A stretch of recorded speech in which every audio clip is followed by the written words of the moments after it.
whether he be Methodist, Protestant, Catholic, whatever he is, behind that is the same light. Isn't that wonderful? And the same light which Jesus saw, Moses saw, the great rishis of India saw ages ago, the same light, the same Christ consciousness, the light of Christ. And that's the most wonderful thing, and Einstein has showed that matter resolves into energy, finally into light. But the yogis beat him to it. They did it long time ago by meditation. And in meditation, what do? The same thing. They change their body into electromagnetic waves, finally into light. And they have the omniscient consciousness of God, because that is God. God created light. And if we can expand our consciousness into that light, our little body, limited body with its consciousness squeezed in this little thing, expands into the great omniscient light of God. That's real religion, isn't it? That's the universality of religion. That's true religion. But the dogma of even SRF, with all its theories, and its wonderful theories, the theories are wonderful, but if you follow the dogma only and miss the reality, which is conscious contact with God through the methods of self-realization, you have not experienced true religion.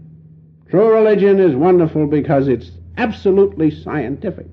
And if you do so much meditation, follow the right meditation, if you do so much in the right way, not with the mind running off to a baseball game or to a movie or anything like that, but if you meditate and mean business with God and use scientific means, do you think that they can vary that cyclotron one degree and have it work? No. It has to be just right. I don't know the mechanism. I don't want it. It's too much bother. But it has to be just right, and then the little electrons shoot off. Then they measure their speed and such things. Why? Because they use scientific means. Why not use scientific means in knowing God? And the Master has left those scientific means for us, and those who follow in a scientific way without question of a doubt will see the universality of religion, true religion. They will find it to be absolutely scientific, because if you do this way, and you do it right, if you do so many kriyas this way, and you do them right, you'll get so much advance in evolution, and when you do enough, you'll be free from ego consciousness.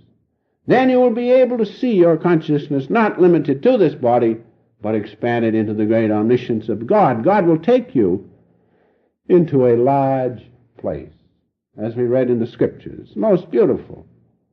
How the psalmist has covered that up. When you feel the expansive consciousness of God, you'll know you're in a large place, all right.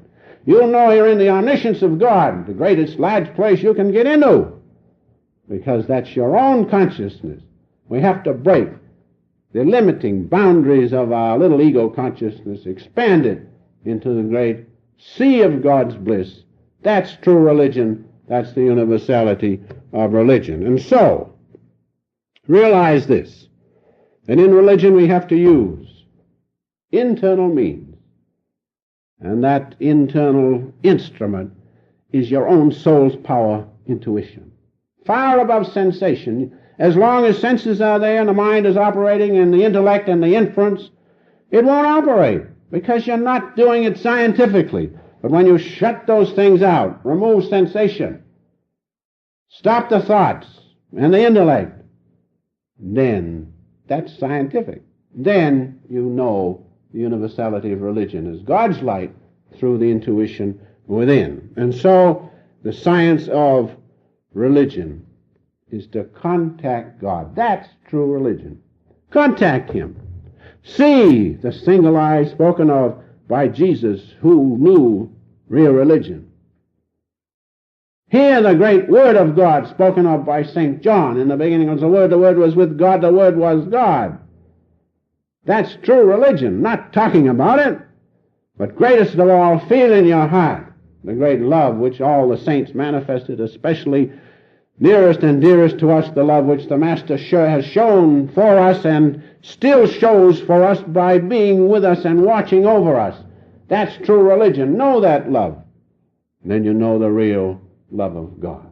Now, if you do these things, if you follow exact scientific laws which he has left for us to do, just as the physical scientist realizes the truth of his physics, so each and every one of us will realize the truth of true religion, the universality of religion right within us, the presence of God in us as the great light at this point.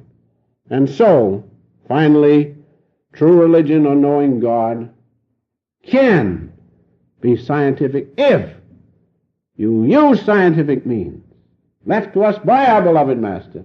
Using those scientific means, you contact the universality of religion, which is God himself in each and every one of us, as the great cosmic sound, the great cosmic light, the great cosmic love.